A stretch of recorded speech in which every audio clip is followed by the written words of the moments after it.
What's going on, guys? Welcome to another edition of Jeremy Lin Talk. And today, I want to talk about rumors that has Jeremy Lin being traded away from the Brooklyn Nets. There are just a couple of articles that I read that Jeremy Lin will be traded from the Nets to a contender like the Cleveland Cavaliers, because Jeremy Lin might be the best backup point guard in the league if he were to be a backup. And the Cleveland Cavaliers needs a backup point guard. Darren Williams just don't cut it. What I have to say to that is that will not happen. Mark my words, that will never happen.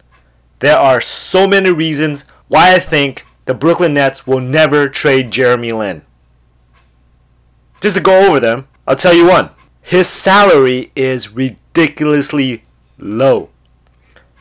Some people might still be stuck with the average salary from 3 years ago when guys were being paid $5 million, $6 million, but now guys are being paid $10 million, like almost double.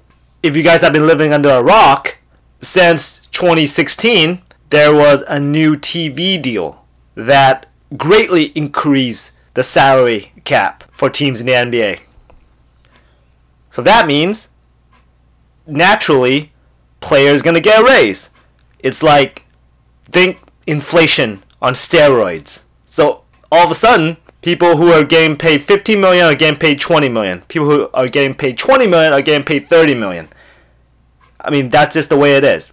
So people are thinking that because Jeremy Lin is getting paid $12 million, which was a salary that would be pretty high if it was 2012.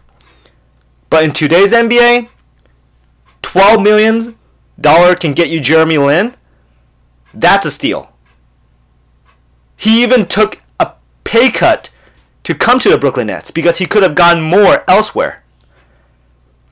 Now let me just rattle out some names of players that's production are not as good as Jeremy Lin, not even close, but are getting paid way more than him.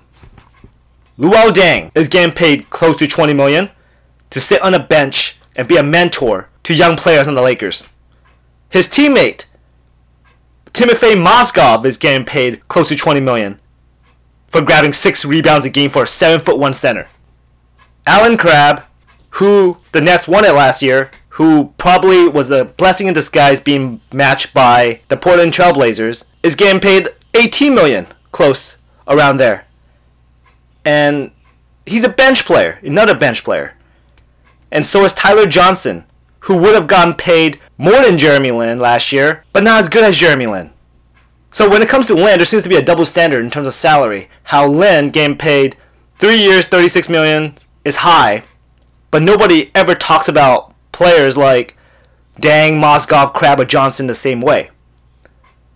Another reason why the Nets won't trade Lin is because on his deal, there's a trade kicker. And to those who don't know what a trade kicker is, it's pretty much something on a player's contract where if the team were to trade him to another team, the receiving team, the team that receives Jeremy Lin, will have to pay a 10% or 15% essentially tax. And this is implemented on the contract to prevent teams from wanting to trade for him, thus allowing him to stay put.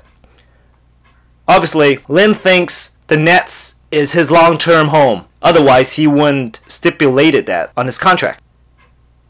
Number 3, Lin is really tight with Kenny Atkinson. I mean, he is the reason why he came to Brooklyn Nets. Atkinson is. And Atkinson really loves Lin. I mean, these two are, even after New York, after Linsanity, these two text each other and call each other regularly when Jeremy was on the Houston Rockets or the Los Angeles Lakers, Charlotte Hornets. And now when they finally hear, they're not going to let go of this love fest after 1 year. I think Kenny Atkinson really loves coaching Jeremy Lin, and Jeremy Lin really loves playing for Kenny Atkinson. And the 4th reason being that Lin, in my opinion, and in terms of stats and the eye test and by any metric of the imagination, Jeremy Lin is the best player on the Brooklyn Nets. The Brooklyn Nets have no reason to tank. They do not have any of their draft picks for the next I don't know, how many years? For the next 2-3 years because of that awful Boston Celtics trade. So there's no reason for them to trade the best player away to tank, to lose games. No reason. So guys, so those are my reasons for why I think Jeremy Lin will not be traded away from the Brooklyn Nets. What do you think? Tell me your thoughts. And that's it. If you like what you heard, please like and subscribe so I can make more. Peace.